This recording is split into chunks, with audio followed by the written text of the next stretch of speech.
어떤 사람들의 습관처럼 우리는 모이기를 그만하지 말고 서로 격려하여 그날이 가까워 오는 것을 볼수록 더욱 힘써 모입시다. 우리 주시는 하나님의 귀한 말씀입니다. 아멘, 아멘. 여러분, 신앙이 아주 어려운 상황에 있을 때 신앙이 내게 무엇을 의미합니까? 어려움이 우리에게 닥칠 때 우리는 무엇을 가지고 있습니까? 오늘 우리가 하는 찬양대가 스패포드 이 변호사가 쓴 찬송시입니다마는 아내와 네 딸을 대서양 건너 유럽으로 여행을 보내는데 그 배가 전복이 되면서 네 딸이 다 돌아오지 못하는 곳으로 떠나고 말았습니다. 그 비보를 듣고 이 스패포드 박사가 배를 타고 그 대서양을 건너가는데 어느 날 선실을 누가 똑 드린 겁니다. 지금 이 배가 바로 그 침몰했던 그 장소를 지나갑니다. 그래서 그 스패포드는 나가는데 여러분 그 생각해 보세요. 그 검푸른 바다에 무슨 흔적이 있으며 무슨 거기에서 아무리 소리진들 세상을 떠난 내 딸이 돌아오겠습니까? 무너지는 마음을 가지고 다시 선실로 들어와서 정말 괴로워하고 있는데 이상하게 그 마음에 하나님의 터치, 하나님의 손길이 있는 거예요. 그리고 그가 이 찬송시를 써내려갔습니다. 내 평생에 가는 길 순탄하여 늘 잔잔한 강 같던지, 아니면 여러분 우리의 인생이 늘 잔잔한 항해를 한다면 아마 우리는 모두가 다 안전한 곳에 누구든지 갈 거라 생각이 됩니다. 그러나 우리가 생각한 것처럼 우리의 삶의 여정이 그렇게 늘 순탄한 항로만은 아닙니다. 말씀을 준비하는 가운데 끔찍한 사고 소식을 접하게 되었습니다. 13일의 금요일이라고 하는 것은 이 서양 문화에 있는 사람들은 아주 싫어하는 날짜죠. 이 날을 기해서 엄청난 테러가 프랑스 파리에서 일어났습니다.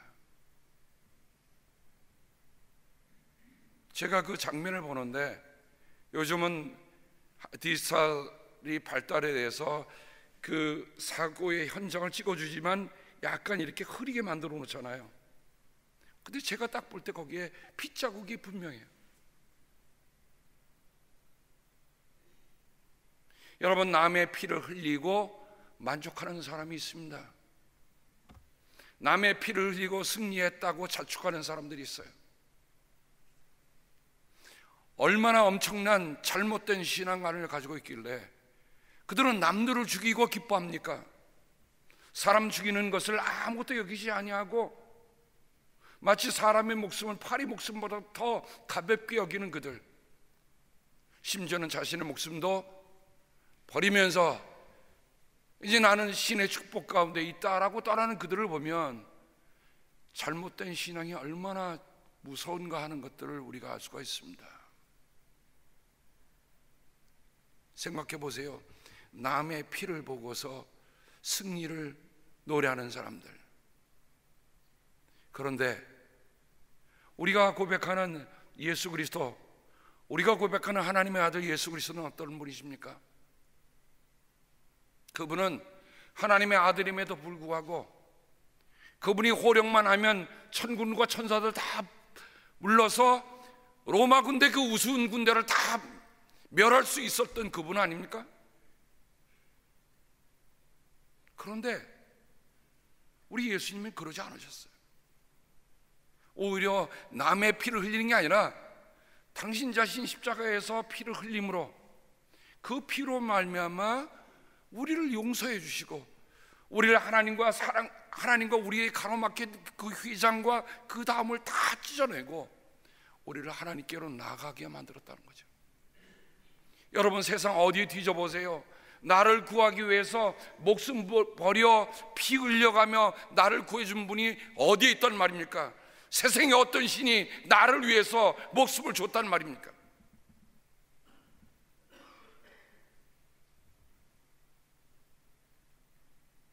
오늘 우리가 읽은 히브리서 10장 19절부터 25절은 히브리서 전체 가운데 가장 중요한 중심 부분에 있습니다. 예수가 어떤 분이냐? 예수는 모세보다 위대한 분이다. 천사보다 위대한 분이다. 예수와 견줄 수 있는 것은 아무것도 없다 얘기하면서, 그러면 그 예수가 뭐냐? 그분은 위대한 제사장이다. 여러분 성경 전체를 보세요. 구약 성경의 전체는 모든 예배가 피 흘리는 제사입니다. 하나님의 자비를 우리는 거기서 볼 수 있어요. 죄로 인해서 그 형벌을 받아야 할 사람 대신에 희생 제물을 가지고 오면 내가 죽을 대신에 그 동물이 죽어서 피를 흘리면서 하나님께 그 예배가 드려지는 겁니다. 그러므로 예배는 뭡니까? 희생 제사예요. 그래서 마틴 루터는 이렇게 얘기했습니다. 성경을 쥐어짜보라. 거기에는 피가 나올 것이다.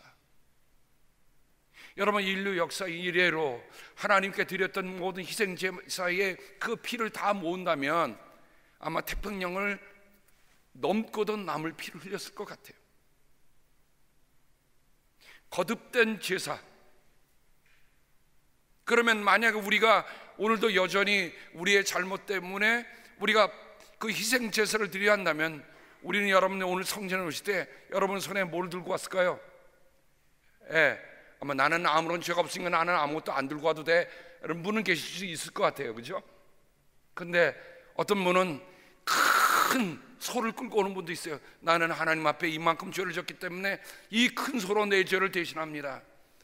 가볍게 지은 분은 비둘기 한 마리 들고 와서 나는 비둘기로 대신 내 죄를 속합니다. 그러면 저는 어떻게 합니까? 여자가 놓고, 아 그러시군요, 자 준비하셨습니까? 손을 얹으세요. 소에 손을 얹고 비둘기에 손을 얹고, 이제 이거는 누굽니까? 이거는 납니다예요. 여러분, 번제되는 이 제상 위에 올려진 그 모든 희생 제물은 다른 게 아니에요. 내 대신에 거기에 있는 거예요. 그러면 옆에서 지켜보는, 손을 얹고 지켜보는 리막주는 어떻게 생각하느냐? 그걸 보면서 리막주는 여기에 왔습니다. 그 다음에 뭘까요? 우리 사극에 보듯이 뭡니까? 죽여주시옵소서. 그렇죠? 살 수 없죠. 죄의 대가는 죽음이니까 죽여주시옵소서. 그래, 칼을 들고 한 칼에 침. 그럼 뭐가 흐릅니까? 피가 흐르죠. 그럼 옆에 서 있던 리막주는 내 대신 죽은 희생제물을 보면서 누가 죽었다고 고백하는 겁니까? 내가 죽었다고 고백하는 거예요. 그리고 그 죄의 용서를 받고 이제 집으로 갑니다. 그런데 며칠도 안 지나서 리막주인은 이번에는 조그만 비둘기가 아니라 큰 소를 끌고 오는 겁니다. 뭐 때문에 오셨어? 내가 하나님께 죄를 졌습니다. 그래요? 이번엔 죄의 비중이 크구만. 큰 소를 끌고 온 거 보니 이번에는 소를 내 대신 죽습니다. 그럼 소가 피를 흘린 걸 보면서 나는 누가 죽었다고 하는 겁니까? 내가 죽었다는 거예요. 우리가 만일 구약에 있는 이런 희생제사의 법 아래 있다고 한다면 우리는 연일 계속되는 희생제사에 매일같이 오늘 무슨 제물을 가져가야 하나 고민하고 올 겁니다. 근데 그것을 예수 그리스도께서 단 한 번의 제물을 드려서 그분 자신이 스스로 피를 흘리심으로 우리를 용서하셔서 그 끝없는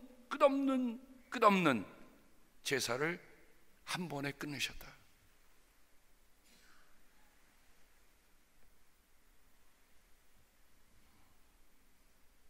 그러므로 예수 그리스도께서 오늘 말씀에 따라 우리는 예수의 피를 힘입어서 담대하게 지성소에 들어가게 되었습니다. 제가 예수의 피를 힘입어서라는 말씀을 찾아보면서 그 본문을 한번 여러 가지 영어 성경과 비교해 보았습니다. 우리가 잘 아는 가장 권위 있다고 하는 킹 제임스 버전에는 이렇게 씁니다. Having therefore, brethren, boldness to enter into the holiest by the blood of Jesus. 킹 제임스 버전은 그릭 원문하고 언어를 같이 배열합니다. 원어 성경에도 보면 have라고 하는 단어가 제일 앞에 나옵니다. 뭐를 가지고 있느냐? 여기에 보면 having boldness, 우리가 담대함을 가지고 있다는 거예요. 다른 번역에 보면 liberty, 우리가 자유로움을 갖고 있다는 거예요. 자유로움에 대한 확신, 담대함을 가지고 하나님의 지성소로 들어갑니다. 굿뉴스 바이블에는 이렇게 번역하고 있더라고요. We have then, my friends, complete freedom to go into the most holy place by means of the death of Jesus. 새 번역에는 조금 의미 있게 번역을 하면서 이렇게 합니다. 나의 친구들이여, 우리들은 완전한 자유를 가지고 있어서, 어떻게 자유를 가지고 있어서? 뭐 때문에? 예수 그리스도의 죽음을 통하여, 죽음이라고 하는 그 수단, 죽음이라는 그 방법을 통하여 우리가 지성소에 들어갈 수 있게 되었다라고 얘기합니다. Complete freedom by means of the death of Jesus. 예수 그리스도의 죽음을 통하여. NIV에는 이렇게 되고 있습니다. Therefore, brothers, since we have confidence to enter the holy places by the blood of Jesus. 물론 NIV에는 brothers and sisters라고 번역하고 있습니다만은 여기 번역에 보면 we have confidence, 우리가 확신을 가지고 있다. Contemporary English version에는 이 말씀을 이렇게 하고 있습니다. My friends, the blood of Jesus gives us courage to enter the most holy place. 제가 이 말씀을 영어 성경으로 계속 말씀드리는 이유가 있습니다. 우리 안에 무엇을 가지고 사느냐 하는 겁니다. 우리의 믿음이, 우리가 이런 정말 프랑스 파리에서 일어나는 그런 엄청난 상황, 여러분 히브리서를 썼을 때 그들이 믿는 것이 결코 쉬웠던 때가 아닙니다. 얼마 전에 나온 보도에 의하면 모슬림 지역에 있는 그리스도인들은 아마 하나도 남지 않을 것이다. 무참하게 학살합니다. 믿음 지키기 위해서 그들이 모슬림 지역이 있지만 믿음 지켜지다가 이제는 더 이상 지킬 수가 없으니까 방법은 없으면 도망치는 수밖에 없어요. 세상이 이 지경까지 왔습니다. 여러분, 히브리서가 기록될 때 기독교인이 받던 박해, 탄압, 어려움, 이것들이 지금 21세기에도 여전하게 있다고 하는 겁니다. 그런 상황 속에서 우리가 무엇을 가지고 있느냐? 히브리서 기자는 이렇게 얘기합니다. 바로 우리가 예수 그리스도께서 피를 흘린 피로 말미암아 우리가 하나님의 지성소로 갈 수 있는, 지성소가 뭡니까? 하나님의 계신 걸 아닙니까? 하나님께로 가까이 갈 수 있다. 이런 확신, 이런 담대함, 이런 용기 우리에게 있는가? 우리가 함께 이 아침 시간에 물어볼 수 있기를 바랍니다.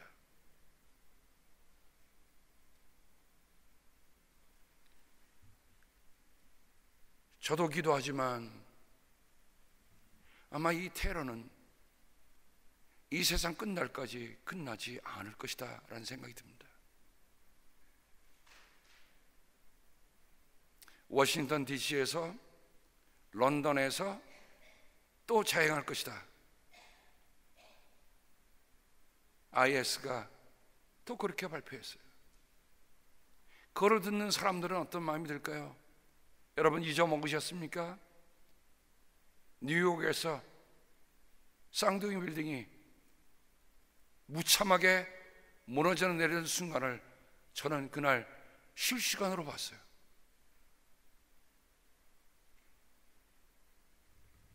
그런 일들이 우리 앞에 계속 펼쳐질 때 우리가 어떻게 살아가야 되나? 우리가 무엇을 가지고 있어야 하나? 그거는 파리에서 일어난 일이고, 그건 뉴욕에서 일어난 일이고, 그건 런던에서 일어난 일이니까 나는 아무런 상관이 없다? 그렇게 생각하는 분은 아무도 없으리라 생각이 됩니다. 그게 다 내일이에요. 그게 우리가 직면하고 있는 오늘의 삶입니다. 그럼 이러한 속에서 우리가 어떻게 살아야 되나? 우리가 무엇을 가지고 살아야 하는가? 히브리서 기자는 오늘 우리에게 이렇게 얘기해 줍니다. 첫째, 22절에 보면 우리는 확고한 믿음을 가지고 참된 마음으로 하나님께 나아갑시다. 첫 번째, 우리가 살아가는 그리스도인의 삶의 방법은 확고한 믿음. 여기 확고한이라는 말은 꽉 찼다는 거예요. 충만하다는 겁니다. 여러분, 믿음도 바람 빠진 타이어 같은 믿음이 있어요. 무슨 뜻인지 여러분이 이해하실 겁니다. 여러분이 만약에 아무리 좋은 차를 가지고 있다 할지라도 시동을 걸려고 하는데 타이어에 바람이 플래트가 되어 있습니다. 그럼 그 차는 어떡합니까? 그 순간부터 더덕 하다가 결국은 갈 수가 없습니다. 여러분, 믿음이라고 하는 것은 우리 안에 있는 정말 타이어와 같아요. 근데 그 타이어 안에 에어가 충만해 있어야 이 타이어는 재구시를 한다는 거예요. 우리가 아무리 어떤 어려움이 온다 할지라도 우리가 그것을 능히 이길 수 있는, 우리 안에 정말 재기능을 할 수 있는 믿음이 우리 안에 꽉 차 있는가? 저는 그 에어를 성령으로 표현하고 싶습니다. 왜냐하면 성령은 숨이라고 표현하잖아요. 그러니까 성령께서 우리에게 주시는 그 힘으로 우리라고 하는 믿음이라고 하는 타이어가 충만해 있을 때에 우리는 비로소 갈 수 있는 길로 질주해 갈 수가 있는 겁니다.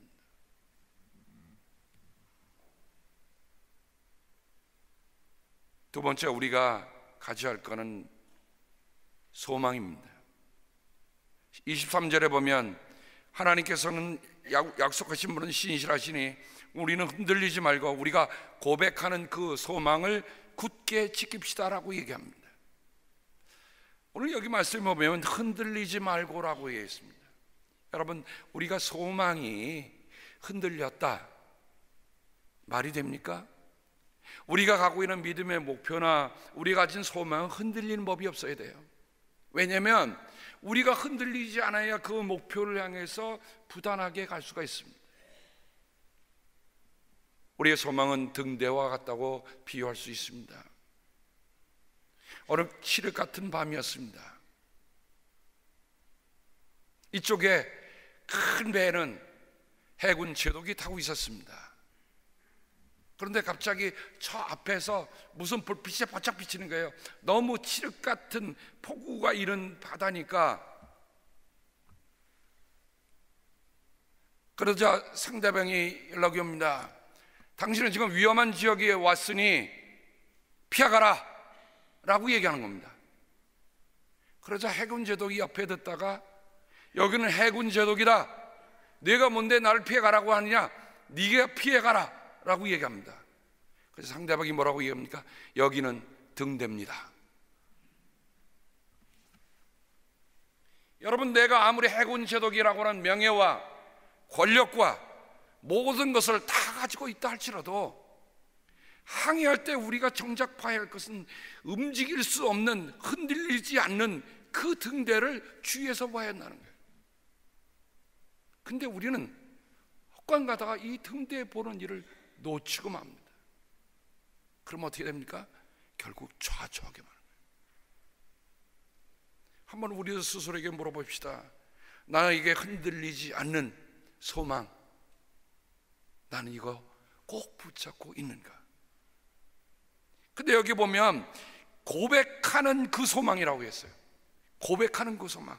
그러니까 이 고백이라는 말은 어떤 뜻을 가지고 있냐면 내가 이 일만큼은 놓칠 수 없다 하는 그 고백이 안에 담깁니다. 나의 삶에 깊은 동의가 담겨 있는 겁니다. 이것만큼은 내가 변할 수 없다라고 고백하는 내용이 그 안에 담겨 있는 겁니다. 세 번째, 10장 24절로 가보면 그리고 서로 마음을 써서 사랑과 선한 일을 하도록 격려합시다. 첫 번째는 믿음이요, 두 번째는 소망이요, 세 번째는 뭐예요?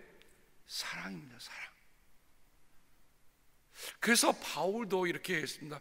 믿음, 소망, 사랑, 이 세 가지는 언제나 남아있을 것인데 라고 얘기합니다. 그러면 그리스도인이 살아가는 삶의 중에서 가장 중요한 핵심 세 가지 주제를 바로 히브리서 기자가 오늘 우리에게 얘기해 줍니다. 자, 그런데 여기 보면 서로 마음을 써서 사랑과 선한 일을 하도록 격려합시다 라고 얘기합니다. 마음을 쓴다고 하는 것은 유심하게 보라는 거예요. 무심하게 지나치면 아무리 봐도 보일 수 있는 게 아무것도 없습니다. 제가 이번 주 주보부터는 우리 거룩한 하루살이에 제가 시를 적기로 했습니다. 왜냐면 이 글을 쓰면 오해가 많아지더라고요. 어떤 거는 야 이게 이런 거 아닌가, 그래서 시를 쓰기로 했어요. 그래서 여러분들, 제가 이번에는 겨울이 오기 전에라고 하는 시를 쓰면서 그냥 제 자신의 고백입니다. 저도 보니까 어느덧 겨울이 오고 있다라고 제가 시를 시작했어요. 겨울이 오고 있다. 내가 겨울로 가고 있지 않더라고요. 겨울이 내게 오고 있더라고요. 왜냐면 어느 누군들 늙어지고 어느 누군들 약해지고 싶은 사람 한 사람 있겠어요? 아무도 없거든요.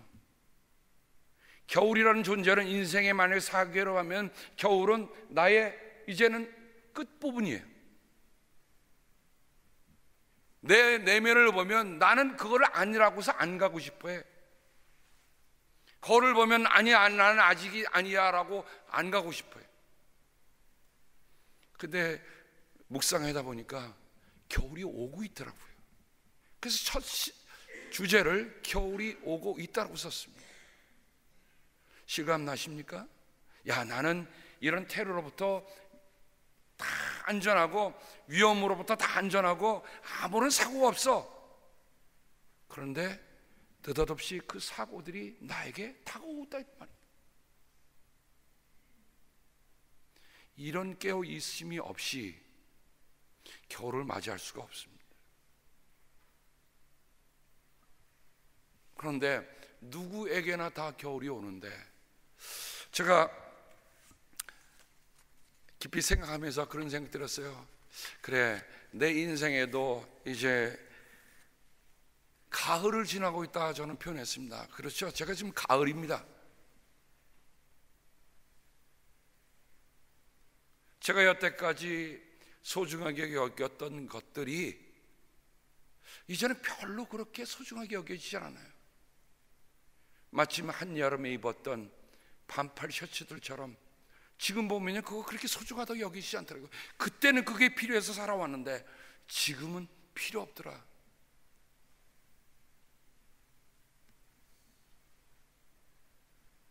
그러면서 제 자신에게 물어봤습니다. 나 이제 걸어온 길을 보니 저무는 가을을 지나고 있다. 얼마나 거두었는지, 무엇을 거두었는지 그 길을 가며 묻는다. 서도 가야 하는 길, 가고 싶다고 갈 수 있는 길이 아니고 서고 싶다고 설 수 있는 길이 아니기에 오늘 한 걸음 한 발짝 첫 걸음 떼는 아이가 된다. 저는 제가 아주 능숙하게 잘한다고 생각해 왔어요. 그러나 주님만은 나를 돌아보고 내 살아가는 한 날 한 날을 보니 나는 지금도 여전히 첫 걸음을 떼는 아이 같더라. 겨울이 걸어오고 있다. 걸어온 거리감보다는 무게감을 느낄 수 있는 영혼이 되기를. 얼마나 멀리 걸어왔다, 이게 중요한 게 아니더라고요. 내 영혼의 무게감을 얼마나 느낄 수 있는지, 하나님의 베푸신 내 인생의 은혜의 무게를 얼마나 느낄 수 있는지 한번 제 자신 스스로에게 물어보았습니다. 어떤 이들이 저를 가볍게 여기면 그 사람 탓이라 생각하지 않고, 아, 내가 이렇게 가볍게 여겨지는 존재구나, 회개하게 되더라고요.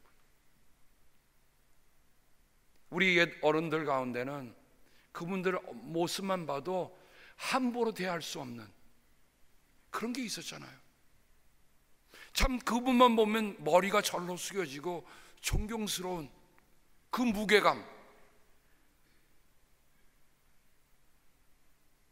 저는 언젠가 그 무게감을 느낄 수 있을지.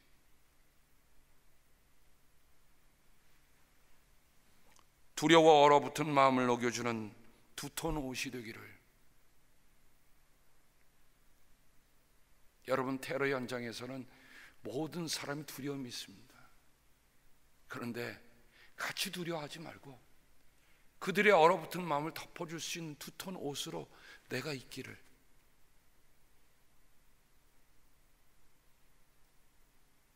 우리 그리스도인 삶이 그거 아닙니까? 모두가 다 어렵다고 할 그 순간에 누군가 와서 덮어주고 포근하게 안아주고 위로해주는 사람들,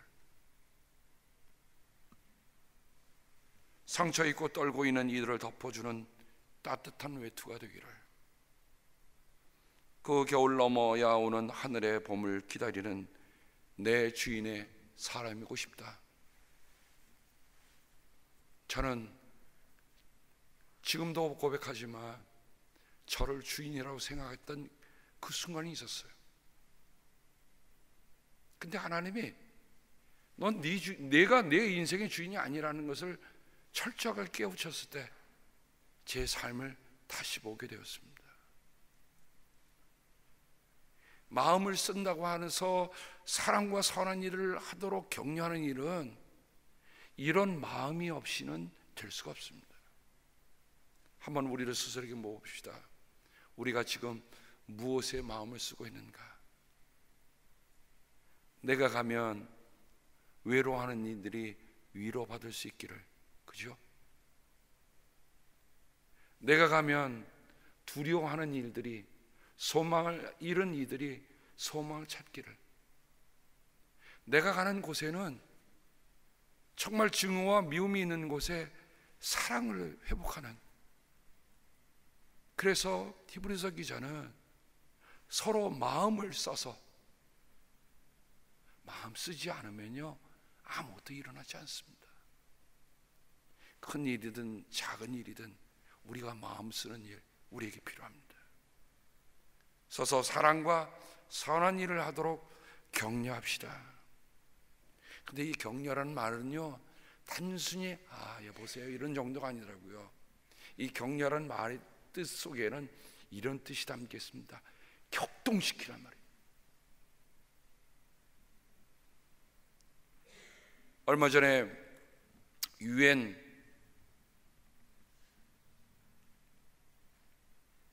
사무국에서 그 모인 자리에서 리라고 하는 목사님이 간증하는 연설을 어느 분이 보내주셔서 보았습니다. 이분은 피지컬리 심장이 멎었어요. 30분 이상 멎었습니다. 그럼 뭡니까? 죽은 거예요. 죽은 거예요. 여러분, 3분 이상 만에 멈추면, 심장이 3분 이상 멈추면 피가 안 돌면 그 다음 때 브레인에 데미지가 오죠. 다 데미지가 오기 시작합니다. 근데 이분은 애틀리스트 30분간 심장이 멎었어요. 보통 이 심장 이걸 하는데 그 사람들이 보통 얼마 정도 하는데 이건 엄청나게 많이 하는 모양이에요. CPR 해도 안 서는데 이상한 일입니다. 병원으로 옮기는 중에 이분이 깨어나기 시작한 거예요. 그래서 와서 그 세계 각국 대표들이 다 모인 자리에서 그 간절한 거 보면서 참 왔어요. 제가 그거 보면서 느낀 게 있으세요? 이 시대가 얼마나 사람들이 둔하길래 이 시대가 얼마나 사람들의 마음이 완고하길래 하나님께서 한 목사님을 30번간 죽여있다가 그의 심장을 다시 일으켜서 하게 하시는가? 격려라는 말, 여러분, 다독거리는 말이 아닙니다. 죽었던 심장을 쳐서라도 일으키는 격동의 마음. 여러분, 사랑은 죽은 사람도 일으키는 격동의 힘이 우리 안에 있어야 합니다. 다독거리는 마음이 아니에요. 하나님, 우리 하나님께서 우리에게 주신 삶을 보면서 옆을 보세요. 죽어가는 영혼들이 얼마나 많은가. 저는 그런 생각이 들어요. 저렇게 모르고 테러를 창행하는 이들은 자기가 하늘나라에 가서 후한 상급 받는다고 자포까지 하잖아요. 그들이 가진 열심보다도 더하지 않으면 세상을 바로 잡아갈 수가 없습니다. 우리가 앉아서 그냥 이렇게 편안한 예배가 아니라 정말 하나님, 우리 안에 이런 마음, 정말 세상을 뒤집어 놓을 수 있는 그런 격동으로 격려할 수 있는 우리가 되게 해달라 하는 기도. 그게 어떤 사람이 가능합니까? 예수의 피를 힘입은 사람들만이 가능합니다. 그러니까 모든 삶의 처음으로 시작한 그 시발점은 바로 예수 그리스도께서 나를 위해서 피를 흘리셔서 나를 구원하셨다. 이게 우리의 삶의 시작입니다. 이것만 되면, 그렇죠? 예수께서 나를 위해서 목숨 부르셔서 피를 흘리셔서 그 피를 뿌려 내가 용서받았다고 한다면, 여러분, 무엇이 문제입니까? 아무도 있어. 우리가 그 자리로 다시 가야 합니다. 예수께서 나를 위해서 십자가에 피를 흘리신 그 자리로 돌아가야 내 안에 온전한 믿음, 소망, 사랑이 되살아나는 겁니다. 그때서야 우리가 함께 모이는 거예요. 그때서야 다른 사람들은 어떡합니까? 어떤 사람들의 습관처럼 우리는 모이기를 그만하지 말고, 근데 제가 그만하지 말고라는 말을 보니까 이런 뜻이 있더라고요. 포기하지 마라, 방치하지 말라는 뜻이 있습니다. 하나님의 이름으로 모이는 곳에는 결코 포기가 있을 수 없어요. 우리가 함께 모이는 일 더욱더 소중히 여기며, 우리가 모일 때마다 정말 예수 그리스도께서 우리를 위해 피 흘리신 그 예수 그리스도의 피를 힘입는다고 하는 그 담대함, 그 확신, 그것이 우리 삶의 용기가 되어서 이 세상을 깨우는 우리들 모두가 되기를 주님의 이름으로 당부합니다. 기도하겠습니다.